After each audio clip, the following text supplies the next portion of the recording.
ख्वाहिशों के कैदी मत बनो, तुम्हें हकीकत सजा देगी। कि ख्वाहिशों के कैदी मत बनो, तुम्हें हकीकत सजा देगी। आसान चीजों का शौक न पालो, तुम्हें मुश्किलें मजा देगी। जय हिंद, नमस्कार साथियों, मां भारती के लाडलो आप सभी का गुरुकुल आर्मी ऑनलाइन प्लेटफॉर्म पर हार्दिक स्वागत, अभिनंदन।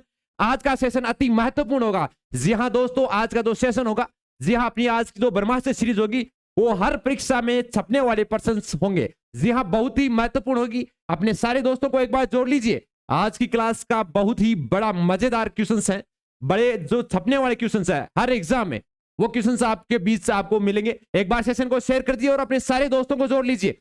जी हाँ, बिना किसी देरी के क्लास का आगाज करेंगे। एक बार अपने दोस्तों को जोड़ लीजिए।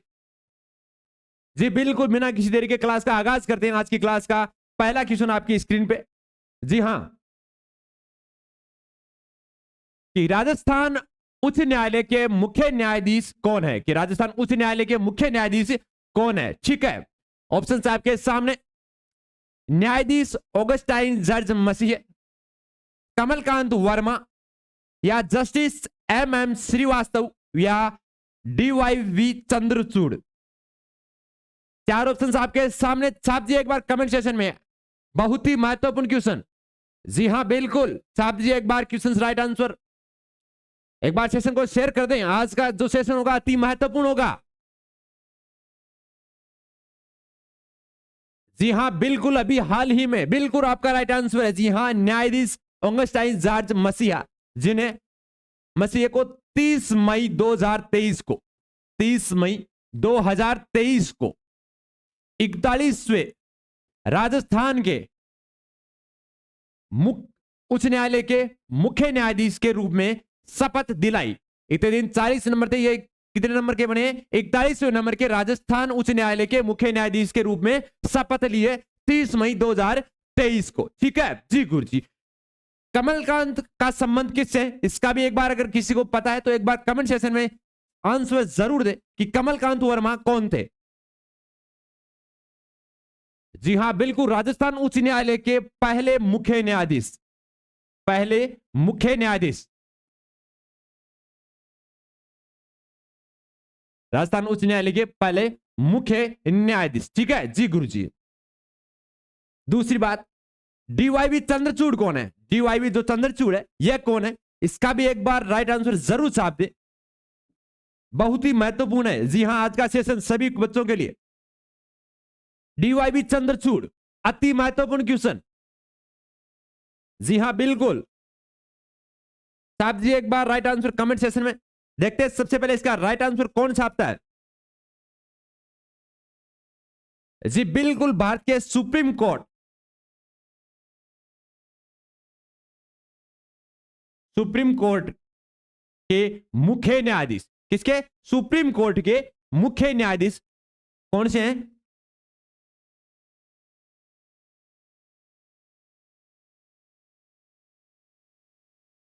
सुप्रीम कोर्ट के मुख्य न्यायाधीश। ठीक है, ये बने कब थे? ये 2000 जो आपके जो DYV चंद्रचूड़ है, इन्होंने जो शपथ ली थी वो कब ली थी? 9 नवंबर 2002 को। कब ली थी? 9 नवंबर 2002 को इन्होंने शपथ ली थी। ठीक है, इतने दिन क्या क्रम था कि राजस्थान में मुख्य न्यायाधीश क्रम संख्या थी 40 और भारत में जो सुप्रीम कोर्ट थी वो संख्या थी 50। अब राजस्थान में अभी 30 मई को मुख्य न्यायाधीश चेंज हो गए, जो कौन से हो गए? 41 नंबर के। कौन है? न्यायाधीश ऑगस्टाइन जॉर्ज मसीहा। ठीक है, और जो भारत के सुप्रीम कोर्ट है उनके जो अभी DYV चंद्रचूड़ है, जो 9 नवंबर 2002 को इन्होंने शपथ ली थी, जो पदभार ग्रहण किया था, तो ये थे 50वें नंबर के। ठीक है, वो 40 के, ये 50वें के। अब ये गया 41 राजस्थान का, ये है 50वां। ठीक है जी गुरु जी। नेक्स्ट क्वेश्चन की ओर चलते हैं कि 30 मई 2023 को राजस्थान एथलेटिक्स संघ का चेयरमैन कौन बना? नंद किशोर सिंह, धनराज चौधरी, रमवतार सैनी, या गोपाल सैनी। चार ऑप्शंस आपके सामने, छाप दीजिए कमेंट सेक्शन में राइट आंसर। जी हां, आज का सेशन अति महत्वपूर्ण होगा। एक बार सेशन को शेयर जरूर कर दें, अपने साथियों को जोड़ ले, बड़ा मजा आएगा आज का सेशन। जी बिल्कुल बिल्कुल, जी हां, गोपाल सैनी आपका राइट आंसर है। 30 मई 2023 को राजस्थान एथलेटिक्स संघ का चेयरमैन किन्हें बनाया गया था? गोपाल सैनी को। ठीक है, धनराज चौधरी जिनको 2016 में 2016 में राजस्थान एथलेटिक्स संघ का चेयरमैन चुना था। यह भी ध्यान में रखना, बहुत इंपॉर्टेंट है। ठीक है, बात आती है नंद किशोर सिंह, यह कौन है? अगर किसी को पता है तो एक बार कमेंट सेक्शन में जरूर आंसर दे, कमेंट सेक्शन में जरूर आंसर देना कि नंद किशोर सिंह कौन है। बहुत ही महत्वपूर्ण सेशन होगा आज का। जी हां, नंद किशोर सिंह, जी बिल्कुल बिल्कुल, जी हां, 16वें वित्त आयोग के अध्यक्ष, 16वें वित्त आयोग के अध्यक्ष कौन थे? नंद किशोर सिंह थे। ठीक है जी गुरुजी, साथ में लिखते जाइए। जो क्वेश्चंस आपको नहीं आ रहे हो वो एक बार अवश्य जरूर ले, साथ में लिखते जाइए। जैसे एग्जाम नजदीक होगा उस टाइम अपने वापस रिवीजन कर लेना, क्योंकि ये जो करंट के क्वेश्चन है, चाहे साइंस के क्वेश्चन आएंगे चाहे जीके के क्वेश्चन आएंगे, वो अति महत्वपूर्ण होंगे। जी हाँ, जो आपको नहीं आता है एक बार रफ कॉपी में या फेयर कॉपी में उतार लीजिए, और जैसा ही कोई नजदीक आपका एग्जाम आता है उससे पहले एक बार इनको असेसरी दृष्टि से जरूर देख लेना। जी हाँ, नेक्स्ट क्वेश्चन की ओर चलते। अगला क्वेश्चन कि हाल ही में प्रदेश के किस स्थान पर लिथियम के महान भंडार का पता चला है? ठीक है, खीवसर, डेगाना, मानसरोवर या डीडवाना? चार ऑप्शंस आपके सामने, साफ दीजिए कमेंट सेक्शन में राइट आंसर। देखते हैं सबसे पहले इसका राइट आंसर कौन देता है। बहुत ही महत्वपूर्ण क्वेश्चन आज का, साफ दीजिए एक बार राइट आंसर कि हाल ही में प्रदेश के किस स्थान पर लिथियम के भंडार या महान भंडार का पता चला है? खीवसर, डेगाना, मानसरोवर या डीडवाना? चार ऑप्शंस आपके सामने, साफ दीजिए एक बार कमेंट सेक्शन में। बहुत ही महत्वपूर्ण क्वेश्चन है। जी हां बिल्कुल बिल्कुल, साफ दीजिए एक बार राइट आंसर।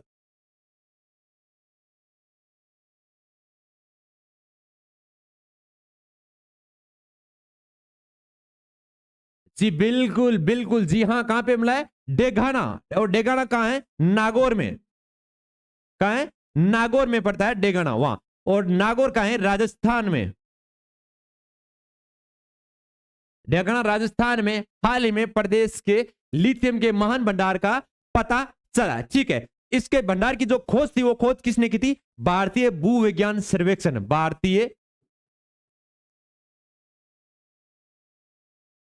भारतीय भूविज्ञान सर्वेक्षण के द्वारा इसकी खोज का भी पता लगाया था इसका। ठीक है जी गुरु जी, इससे पहले जम्मू कश्मीर में भी इसका पता लगाया जा चुका है। जी हाँ, किसमें, कहां लगाया जा चुका है? जम्मू में भी, जम्मू में भी पता लगाया जा चुका है। और 5.9 मिलियन के भंडार मिलने की संभावना उन्होंने व्यक्त की थी। कितने मिली थी? 5.9 मिलियन टन की भंडार मिलने की पुष्टि की थी। ठीक है, मिलियन टन, यह भी छाप लेना साथ में। बहुत ही महत्वपूर्ण सेशन होगा आज का। जी हाँ, लिथियम होता है जिसे व्हाइट गोल्ड भी कहते हैं। ठीक है, लिथियम को क्या कहते हैं? जी हां, लिथियम को व्हाइट गोल्ड भी, लिथियम को क्या कहते हैं? व्हाइट गोल्ड भी कहते हैं। जी हां, साथ में नोट्स के रूप में एक एक लाइन बनाकर लिखते जाइए, बहुत ही महत्वपूर्ण होगा। और लिथियम साथ ही किन में उपयोग में किया जाता है? ये बैटरियों में, किन में? बैटरियों में इनका उपयोग किया जाता है। किन में किया जाता है? बैटरियों में इनका उपयोग किया जाता है। ठीक है, सर्वे के मुताबिक डेगाना में लिथियम भंडार और जम्मू कश्मीर में खोजे गए भंडारों में भी बड़े थे। किसमें थे?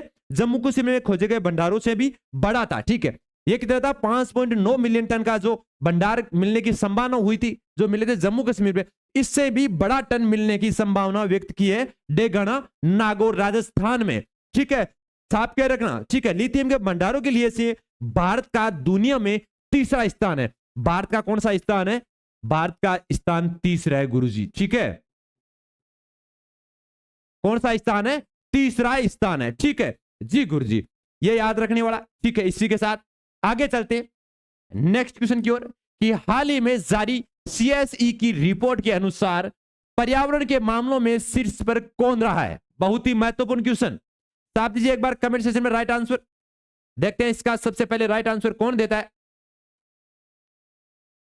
केरल, पंजाब, हिमाचल प्रदेश या तेलंगाना? साफ दीजिए एक बार राइट आंसर कमेंट सेक्शन में। देखते हैं इसका सबसे पहले राइट आंसर कौन देता है। जी हां,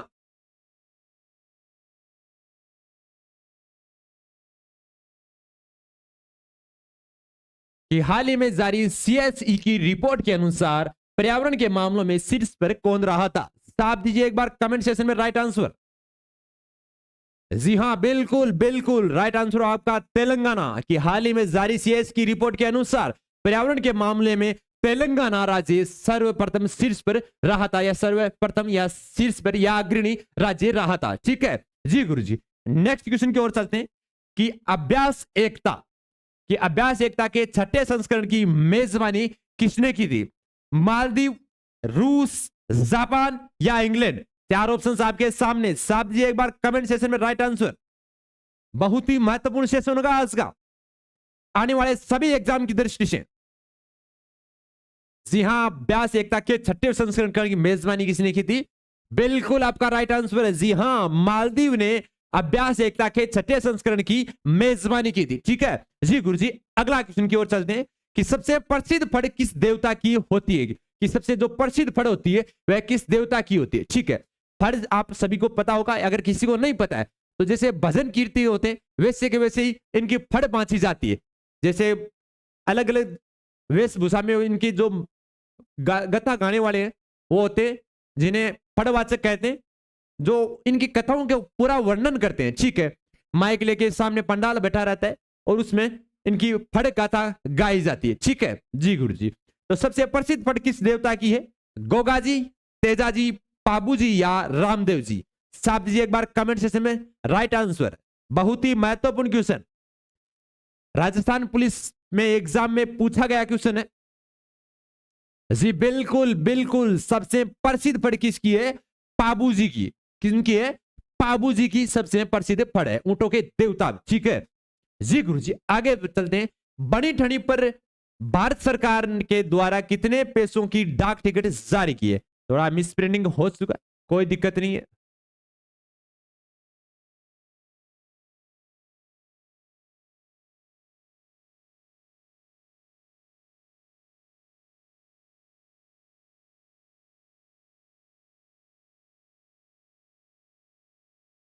हाँ, तो बनी ठनी पर भारत सरकार के द्वारा कितने पैसे की डाक टिकट जारी की गई थी? साफ दीजिए कमेंट सेक्शन में। 50 पैसे की, 20 पैसे की, 10 पैसे की या 5 पैसे की? जी हां, बनी ठनी पर भारत सरकार के द्वारा, जी हां, कितने पैसे की जो डाक टिकट जारी की गई थी वो कितने पैसे की थी? साफ दीजिए एक बार राइट आंसर। जी हां, बिल्कुल साफ दीजिए राइट आंसर। आप अगर नहीं भी आता है तो एक बार कमेंट सेक्शन में आंसर जरूर बताएं, ताकि एक बार आप अगर क्वेश्चन आपका बताओगे आप कमेंट सेक्शन में, अगर फिर वो ऑफिस में उसका आंसर राइट आंसर बताएंगे तो वो आपका क्वेश्चन कभी भी गलत नहीं होगा। ठीक है, तो बनी ठनी पर भारत सरकार के द्वारा कितने पैसे की डाक टिकट जारी की गई थी पहले? जी हां, छाप दीजिए एक बार कमेंट सेक्शन में। बिल्कुल 20 पैसे की जो डाक टिकट जारी की गई थी भारत सरकार के द्वारा इन 1973 के तहत। 1973 में भारत सरकार के द्वारा बड़ी ठनी पर 20 पैसे की डाक टिकट जारी की गई थी। नेक्स्ट क्वेश्चन की ओर चलते कि सबसे छोटी पढ़ वो किस देवता की है? ठीक है, तो छाप दीजिए एक बार कमेंट सेशन में राइट आंसर।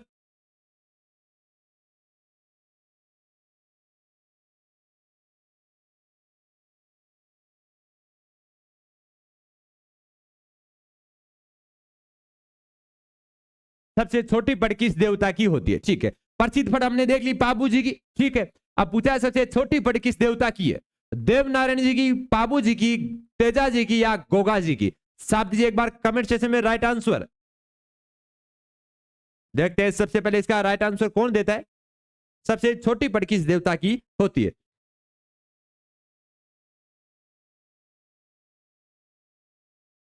जी बिल्कुल बिल्कुल, आपका राइट आंसर है देव नारायण जी की सबसे छोटी पढ़ होती है। ठीक है, साथ ही इंटरेस्टिंग एक चीज और है। ठीक है, और सबसे लंबी फड़ भी इन्हीं की मानी जाती है, यह भी याद रखना। सबसे लंबी फड़ भी इन्हीं की होती है। ठीक है, इंटरेस्टिंग क्वेश्चन है। सबसे छोटी भी और सबसे लंबी भी इन्हीं की होती है। ठीक है, दूसरी बात, सबसे पुरानी फड़ भी इन्हीं की है। सबसे पुरानी,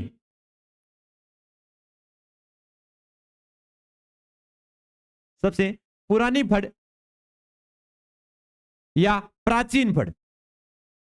पुरानी फड़ या सबसे प्राचीन फड़ भी देवनारायण जी की ही है। ठीक है जी गुरुजी, आया समझ में? बिल्कुल ठीक है। इसी के साथ आगे चलते कि सीमेंट की शुरुआत कहां से मानी जाती है, कि सीमेंट की शुरुआत है वह कहां से मानी जाती है।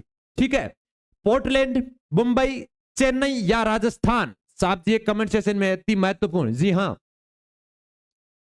देखते हैं इसका राइट आंसर सबसे पहले कौन देता है कि सीमेंट की जो शुरुआत है वह कहां से हुई थी, अवश्य बताइए एक बार।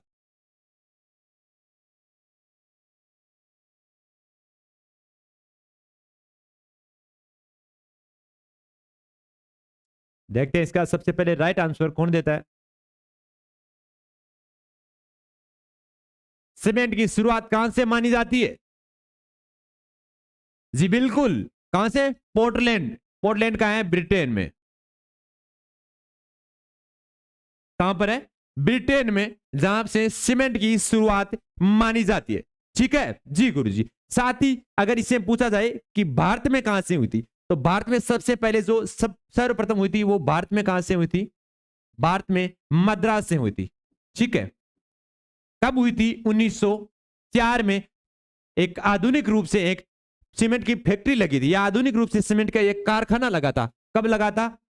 1904 में आधुनिक रूप से कारखाना, आधुनिक रूप से कारखाना लगा था। कहां लगा था? मद्रास में लगा था 1904 में।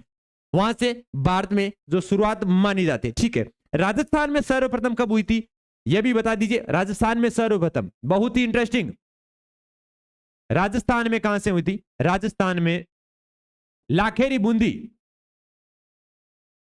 कहां से हुई थी? लाखेरी बूंदी से। और हुई कब थी गुरुजी? 1917 में। कब हुई थी? 1917 में हुई थी लाखेरी बूंदी से। ठीक है जी गुरुजी। और प्रथम सीमेंट के जो कारखाने की स्थापना की गई थी, कहां पे की गई थी? राजस्थान में लाखेरी बूंदी में 1917 में प्रथम कारखाने के, राजस्थान में।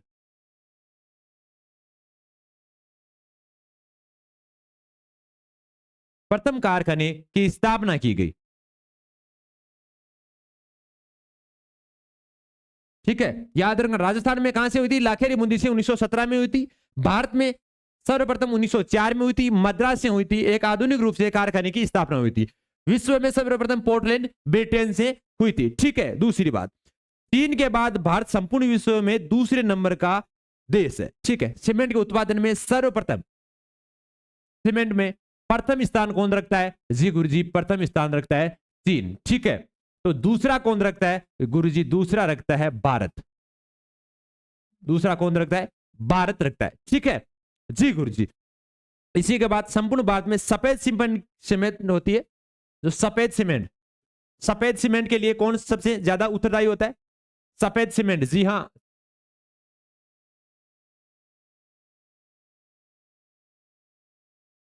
सफेद सीमेंट के लिए सबसे प्रसिद्ध स्थान होता है गोटन, नागौर में। और नागौर कहां है? राजस्थान में। सीमेंट सफेद सीमेंट है, जो सफेद सीमेंट के जो संपूर्ण भारत में सफेद सीमेंट के लिए गोटन, नागौर सबसे अग्रणी राज्य, अग्रणी स्थान है, जो जिले में स्थान है सबसे महत्वपूर्ण। साथ में नोट्स बनाते जाइए साहब जी। बार कमेंट सेक्शन में राइट आंसर जो भी आपको इसमें लाखेरी बूंदी के जो क्वेश्चंस बनेंगे इसमें भी। जी हां, एक बार वापस विवरण देखते हैं। सीमेंट की शुरुआत कहां से मानी जाती है? पोर्टलैंड, ब्रिटेन से। ठीक है जी गुरुजी। भारत में सर्वप्रथम कहां हुई थी? मद्रास से। कब हुई थी? 1904 में। ठीक है जी गुरुजी। आगे बात करते हैं इसमें, सीमेंट उत्पादन में प्रथम स्थान किसका है? चीन का। दूसरा स्थान किसका है? भारत का। राजस्थान में कहां से इसकी जो शुरुआत हुई थी या स्थापना हुई थी, वो राजस्थान में कहां से हुई थी? लाखेरी बूंदी से 1917 में प्रथम कारखाने की स्थापना हुई थी। सफेद सीमेंट के लिए पूरे भारत में गोटन, नागौर सबसे अग्रणी स्थान दिया जाता है गोटन को। ठीक है जी गुरुजी। आगे चर्चा करते हैं नेक्स्ट क्वेश्चन की ओर कि दस्ते के उत्पादन की दृष्टि से अग्रणी राज्य कौन सा है? कि जस्ते के उत्पादन की दृष्टि से अग्रणी राज्य कौन सा है? राजस्थान, पंजाब, हरियाणा या बिहार? साहब जी एक बार कमेंट सेक्शन में राइट आंसर।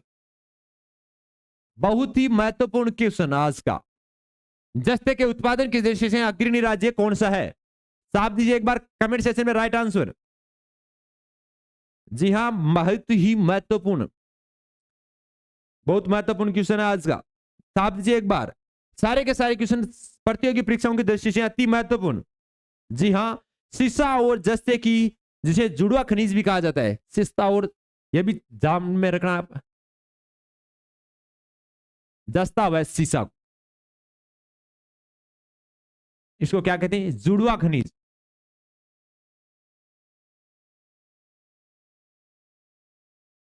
ठीक है, यह भी याद रखना आप।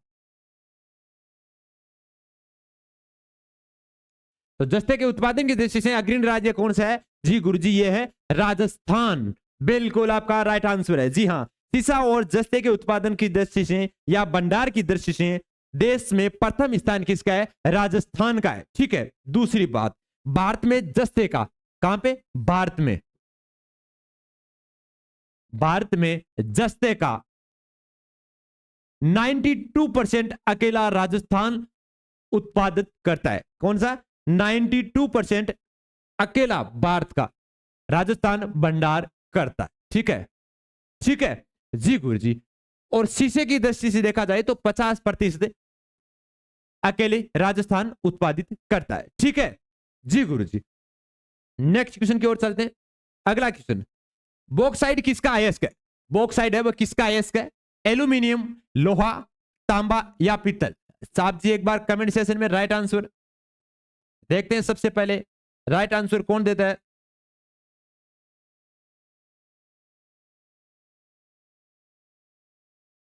बॉक्साइट किसका अयस्क है?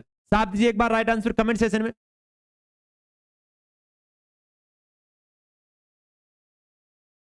जी हां, आज का सेशन अति महत्वपूर्ण होगा।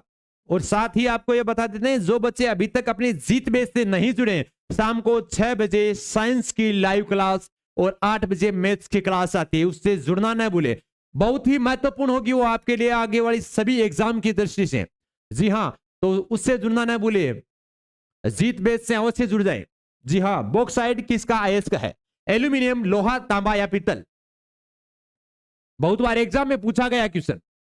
जी बिल्कुल, एल्यूमिनियम। जी हां, एल्यूमिनियम है जो बॉक्साइट किसका अयस्क है? एल्यूमिनियम का। ठीक है, पीतल किससे बना होता है? बहुत बार ये भी पूछा जाता है। तो हम ना, वो ट्रिक कौन सा था? पिताजी।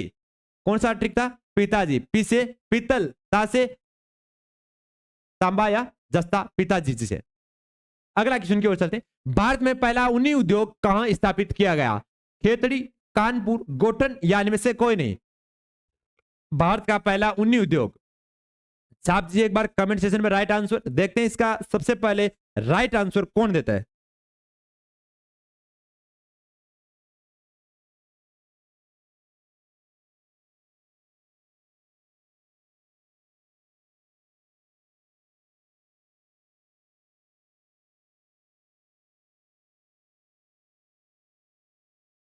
जी बिल्कुल बिल्कुल, जी हाँ, जी हाँ बिल्कुल, आपका राइट आंसर कहां है? कानपुर यूपी। कहां पे? कानपुर यूपी में भारत का पहला ऊनी उद्योग स्थापित किया गया था। ठीक है जी गुरु जी। वर्तमान समय में भारत अमेरिका, कनाडा, जर्मनी आदि ऊनी कपड़ों का निर्यात करती है। ठीक है, आदि देश हैं जो ऊनी कपड़ों का जो निर्यात करती है। स्थापना कहां हुई थी? कानपुर यूपी में। ठीक है जी गुरु जी। अगला क्वेश्चन की ओर चलते हैं। गोठन में क्या बताया था आपने? सफेद सीमेंट के, सफेद सीमेंट के कारखाने जो पूरे भारत में अग्रणी है। ठीक है, कहां पे? ये नागौर में। खेतड़ी, झुंझुनू, खेतड़ी कहां है? ये झुंझुनू में पड़ता है। ठीक है, तांबे के लिए प्रसिद्ध है, तांबे की खान के लिए प्रसिद्ध है। ठीक है जी गुरु जी। अगले क्वेश्चन की ओर चलते हैं। नेजा नृत्य किसके द्वारा किया जाता है? बहुत ही महत्वपूर्ण। जी हां, सेकंड ग्रेड में एक क्वेश्चन पूछा गया है 2 बार। ठीक है, राजस्थान पुलिस में एक क्वेश्चन पूछा गया। नेजा नृत्य सबसे इंपॉर्टेंट, नेजा नृत्य किसके द्वारा किया जाता है? अहीरों की समाज से, गुजर से, भील से या बंजारा? बहुत ही महत्वपूर्ण। साफ दीजिए एक बार कमेंट सेक्शन में राइट आंसर इसका।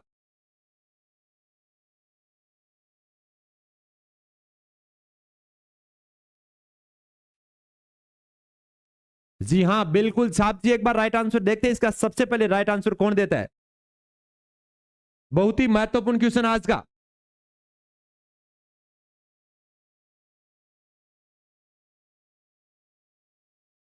जी हां बिल्कुल बिल्कुल आपका राइट आंसर है। जी हां, कौन है? बहीर भील। कौन है? भील जनजाति।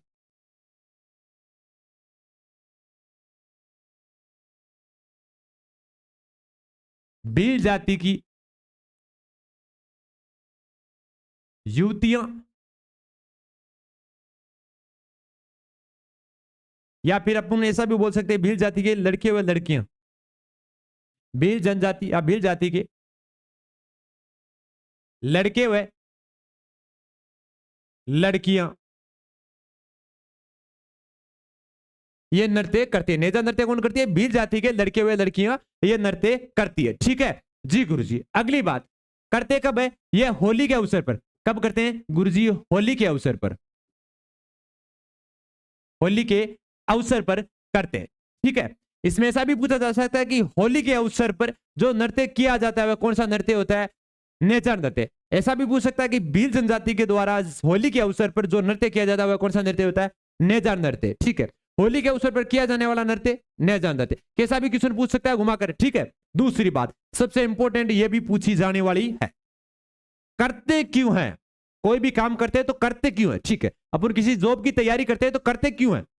तो कारण होता है, तो इसका बहुत बड़ा कारण है। कारण क्या है? जीवन साथी, लाइफ पार्टनर, लाइफ लाइन चुनने के लिए। ठीक है, जीवन साथी चुनने के लिए या जीवन साथी चुनते हैं।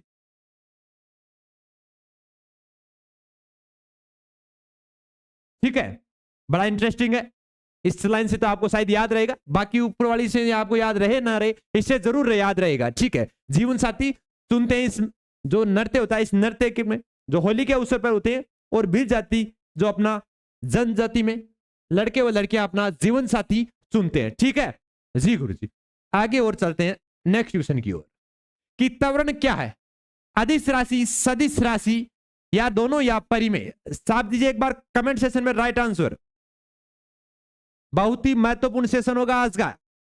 छाप दीजिए एक बार कमेंट सेशन में सारे के सारे बच्चे। जी बिल्कुल बिल्कुल, जी हां।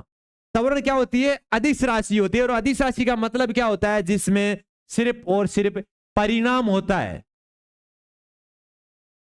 जिसमें सिर्फ परिणाम होता है वह क्या कहलाता है? अदिश राशि। और सदिश राशि कौन सी होती है? जिसमें परिणाम भी होता है और साथ में दिशा भी होती है। परिणाम भी होती है और साथ में दिशा भी होती है। जैसे वेग होता है तो वो कितनी स्पीड से चल रहा है। ठीक है, 40 किलोमीटर प्रति के हिसाब से, 50 किलोमीटर प्रति घंटे के हिसाब से। दिशा बता रहा है उत्तर या पूर्व की दिशा में चल रहा है, दिशा होती है। ठीक है, तो त्वरण, वेग क्या हो गया? सदिश राशि। त्वरण क्या है? अदिश राशि, जिसका सिर्फ और सिर्फ परिणाम होता है। ठीक है, न कि कोई दिशा होती है, उसकी कोई दिशा नहीं होती। जैसे द्रव्यमान, द्रव्यमान लगा हुआ है। ठीक है, किस दिशा में लगा है वो उसके कोई भी दिशा नहीं होती है, क्योंकि किसी दिशा में लग सकता है, उसकी दिशा नहीं बताई जाती। परिणाम जरूर होता है कि 5 केजी, 10 केजी, 15 केजी। ठीक है जी गुरु जी। नेक्स्ट क्वेश्चन की ओर चलते हैं, कि पौधों में सबसे अधिक मात्रा में ग्रहण किया जाने वाला तत्व है। छाप दीजिए एक बार राइट आंसर कमेंट सेशन में। बहुत ही महत्वपूर्ण, कि पौधों में सबसे अधिक मात्रा में ग्रहण किया जाने वाला तत्व कौन सा है? नाइट्रोजन, फेरस, अमोनिया, या मैग्नीशियम? छाप दीजिए एक बार कमेंट सेशन में राइट आंसर, कि नाइट्रोजन होगा, या फेरस होगा, या अमोनिया होगा, या मैग्नीशियम होगा? साहब दीजिए एक बार राइट आंसर कमेंट सेशन में। जी हां बिल्कुल, साहब दीजिए एक बार राइट आंसर। जी बिल्कुल, पौधों में सबसे अधिक मात्रा में ग्रहण किया जाने वाला तत्व कौन सा होता है? नाइट्रोजन होता है। ठीक है, वर्तमान में वायुमंडल में सबसे ज्यादा अगर गैस होती है तो वो कौन सी होती है? नाइट्रोजन गैस होती है, जो कितनी होती है? 78% होती है। ठीक है, बात करते हैं ऑक्सीजन की, तो ऑक्सीजन कितनी होती है? 21% होती है। ठीक है जी गुरु जी। CO2 कितनी होती है? 0.03% होती है। ठीक है, याद रखना इसको। ठीक है जी गुरु जी। आगे की ओर चलते नेक्स्ट क्वेश्चन। मानव शरीर में भोजन का सर्वाधिक अवशोषण कहां होता है? ठीक है, अवशोषण किसके द्वारा है? रक्त के द्वारा। तो होता किसमें सबसे ज्यादा? ग्रहणी या गर्शनी, आमाशय, छोटी आंत या बड़ी आंत? चार ऑप्शन आपके सामने। छाप दीजिए एक बार कमेंट सेक्शन में राइट आंसर। देखते हैं सबसे पहले राइट आंसर इसका कौन देता है।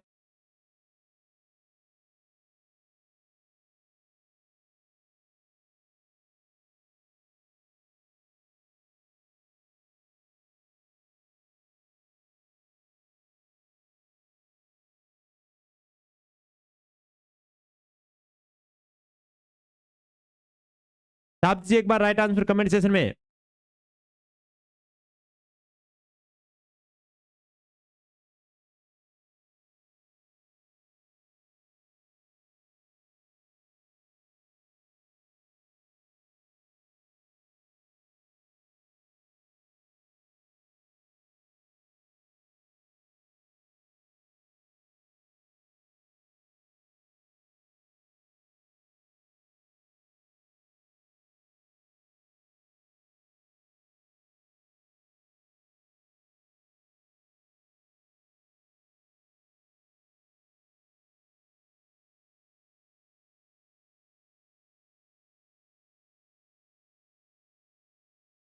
ठीक है, छाप दीजिए एक बार राइट आंसर कमेंट सेक्शन में। मानव शरीर के भोजन में भोजन का सर्वाधिक अवशोषण कहां होता है? छाप दीजिए एक बार कमेंट सेक्शन में। जी बिल्कुल बिल्कुल, जी हाँ, कहां होता है? छोटी आंत में सर्वाधिक अवशोषण होता है। ठीक है जी गुरु जी।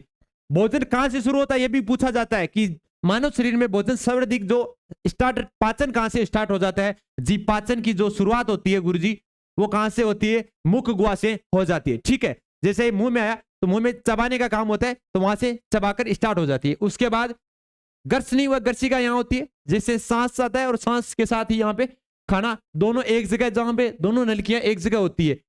ठीक है, तो आपने कभी नोटिस किया होगा, जैसे आप खाना खा रहे हो तो खाने को निगलते समय, जैसे यहां से, ठीक है, निगलते समय आप सांस नहीं ले सकते। ठीक है, दूसरी बात, अगर आपने ऐसा किया होगा कि पानी पीते समय, जैसे पानी पी रहे हो, यहां से गटक के अंदर, जैसे गर्सिका यहां से माध्यम से जैसे अंदर जा रहे हो, तो गिटकते समय आप सांस नहीं ले सकते। ठीक है, दोनों में से एक काम होगा, या तो मुंह का काम होगा या नाक का काम होगा। कहां का होगा? सिर्फ और सिर्फ एपोग्लोटिस ढक्कन। कहां पे? जो यहां पे होती है नलिका दो होती है, एक ढक्कन समान संरचना होती है जिसको बोलते हैं एपोग्लोटिस ढक्कन। जैसे खाना आता है यहां पे, तो वो इस नलिका, श्वास नलिका पे आ जाती है। ठीक है, और जैसे ही श्वास नलिका से अपन सांस लेते हैं और तब ये खाने वाले पे आ जाती है। ठीक है, तो इसको क्या बोलते हैं? एपोग्लोटिस ढक्कन। सर्वाधिक पाचन होता है कहां है? छोटी आंत में। नाम छोटा है, होती बहुत बड़ी है। ठीक है, लगभग 90 सेंटीमीटर के लमसम होती है। यहां पे एक छोटी सी संरचना होती है जिसे अपन बोलते हैं ओपन डेस्क। ओपन डेस्क, ठीक है, जिसे हिंदी में क्या बोलते हैं गुरुजी? कर्मी रूपी परिशोषिका। कर्मी रूपी परिशोषिका बोलते हैं। ठीक है जी गुरुजी। नेक्स्ट क्वेश्चन की ओर चलते हैं कि मानव शरीर का रोगों का प्रतिरोध, मानव शरीर का रोगों का प्रतिरोध कौन है? डब्ल्यूबीसी, आरबीसी, प्रोटीन या प्लाज्मा? साफ दीजिए एक बार राइट आंसर कमेंट सेशन में। मानव शरीर का रोगों का प्रतिरोध छाप दीजिए कमेंट सेशन में आज का राइट आंसर। जी बिल्कुल बिल्कुल, जी हां, आरबीसी इसका राइट आंसर है। मानव शरीर के रोगों का प्रतिरोध, जो शरीर को रोगों से बचाता है। ठीक है, दूसरी बात यह भी पूछा जाता है लगभग क्वेश्चन कि डब्ल्यूबीसी या आरबीसी का जीवन काल, आरबीसी का जीवन काल कितना होता है? अगर किसी को पता है तो एक बार कमेंट सेक्शन में जरूर बताएं कि आरबीसी का जीवन काल कितना होता है। बिल्कुल गुरुजी, जी हां, राइट आंसर आपका। जी हां, कितना होता है? 120 दिन होता है। ठीक है जी गुरुजी। डब्ल्यूबीसी का जीवन काल कितना होता है? अगर यह भी किसी को पता है तो एक बार जरूर बताएं कि डब्ल्यूबीसी का जीवन काल कितना होता है। जी बिल्कुल, जी हां, 3 से 5 दिन तक। कितना होता है? 3 दिन से 5 दिन तक होता है। ठीक है जी गुरुजी। अब बात करते हैं जीवन काल से।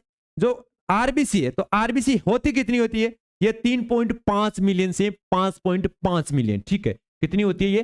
3.3 से 5.5 मिलियन। कितनी होती है? 3.3 से 3.5 मिलियन। और WBC होती है वो कितनी होती है, ये भी एक बार जरूर बताएं। ये होती है गुरुजी 4,000 से 11,000 तक होती है, ठीक है। 4,000 से 11,000 तक होती है, माइक्रो मिलिट्री के बीच इसकी होती है, और ये एंटीबॉडी का निर्माण करती है, ठीक है जी गुरुजी। अगली बात करते हैं, कपाल में कितनी अस्थियां होती है, कि कपाल है उसमें कितनी अस्थियां होती है, यह आपको बताना है। साहब जी एक बार कमेंट सेक्शन में राइट आंसर, कपाल में कितनी अस्थियां होती है, ठीक है। 8, 14, 12 या 25? साहब जी एक बार कमेंट सेक्शन में राइट आंसर। जी बिल्कुल बिल्कुल, जी हाँ, इसका राइट आंसर है जी हाँ, कपाल में 8 अस्थियां होती है, ठीक है। चेहरे में कितनी होती है? जी गुरुजी चेहरे में होती है 14 अस्थियां, ठीक है। तो 8 और 14 टोटल कितनी हो गई? 22, ठीक है। तो टोटल खोपड़ी में कितनी हो गई? 22 अस्थियां हो गई, ठीक है जी गुरुजी। 12 कहां पे होती है? जो अपना पसलियां होती है, पसलियां टोटल कितनी होती है? 12। और जो बीच में जोड़ने वाली एक अस्थि होती है स्टर्नम, कौन सी होती है? स्टर्नम, अगर उसको जोड़ा जाए तो टोटल हो जाती है 25। और वैसे असली पसलियां टोटल कितनी होती है? वैसे 24, ठीक है। 12 जोड़ी होती है, और 12 जोड़ी होने के पश्चात टोटल हो जाती है 25। 24 से एक जुड़ जाती है वहां पे, तो हो जाती है 25, ठीक है जी गुरुजी। नेक्स्ट क्वेश्चन की ओर चलते हैं। द्रव्य दाब किस पर निर्भर करता है? बहुत महत्वपूर्ण क्वेश्चन, द्रव्य दाब है वह किस पर निर्भर करता है? द्रव्य दाब के घनत्व पे, द्रव्य दाब की ऊंचाई पर, या द्रव्य दाब की कमी पर, या द्रव्य दाब की अधिकता पर? छाप दिए बार कमेंट सेक्शन में राइट आंसर।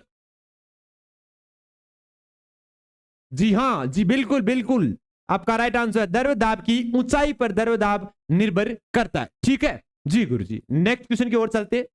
अगला क्वेश्चन है कि शरीर की सबसे छोटी हड्डी कहां होती है? आंख, नाक, कान या गला? बहुत बार करवाया हमें ये क्वेश्चन, जी हाँ।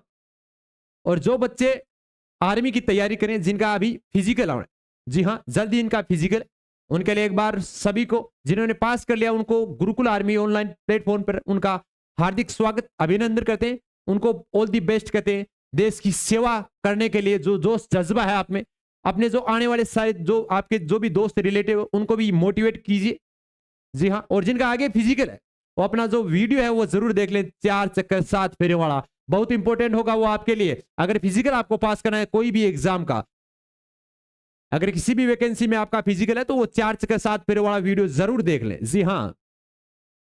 शरीर की सबसे छोटी हड्डी कौन सी होती है? जी गुरुजी होती कौन सी है, पहले ये देख लेते हैं। जी बिल्कुल स्टेपीज, कौन सी होती है गुरुजी? स्टेपीज होती है। और होती कहां है? जी गुरुजी ये कान में होती है। कहां पे होती है? कान में होती है, ठीक है। कान में हड्डियां कितनी होती है? 3 होती है, एक तो स्टेपीज होती है, एक इनकस होती है, एक आइकस होती है, ठीक है। अगर इसकी संरचना देखी जाए तो एक होती है हथौड़े के आकार की, एक होती है निवई के आकार की, जो मोचड़ी वाला होता है, एक होता है जो बनाता है चप्पल जूतियां वैसे उनकी, ठीक है। एक होता है घोड़े के नाल के जिन के आकार की, घोड़े के नाल के आकार की जिन की, जैसे घोड़े पे बैठते तो पग डालते हैं उसको जिन बोलते हैं, ठीक है। एक होते हैं हथौड़े के आकार की, ठीक है। और एक हो गई ये निवाई के आकार की जो मोचड़ी वाला काम में लेता है। ये 3 प्रकार की या 3 संरचनाओं की होती है, स्टेपीज, इनकस और आइकस, इनकस या मेलियस, ठीक है जी गुरुजी, ठीक है बिल्कुल। तो आशा करते हैं आज का सेशन आपके लिए सभी के लिए बहुत महत्वपूर्ण हुआ होगा। जी हाँ, ऐसे ही अगर आपको कंटेंट चाहिए, ऐसा ही आपको क्लासेस चाहिए, तो हमारे साथ जुड़े रहिए। और 100% आपसे दावा करते हैं कि आने वाला एग्जाम दिल्ली पुलिस का आएगा सबसे पहले, उसके बाद आपका सीआरपीएफ का आने वाला है, बीएसटीसी का आने वाला है, बीएसएफ ट्रेडमैन का आने वाला है, आपकी राजस्थान पुलिस की वैकेंसी जल्द आने वाली है। और सही वो रीट की तैयारी करिए अपनी, ये ब्रह्मास्त्र सीरीज सबके लिए अति महत्वपूर्ण होगी, जी हाँ। तो इससे जुड़ना ना भूले। और शाम को 6 बजे अपनी साइंस की क्लास आती है और 8 बजे अपनी मैथ्स की क्लास आती है, उससे जुड़ना ना भूले। इसी के साथ आपसे इस क्लास से इजाजत चाहते हैं। जय हिंद, वंदे मातरम, इनकलाब जिंदाबाद।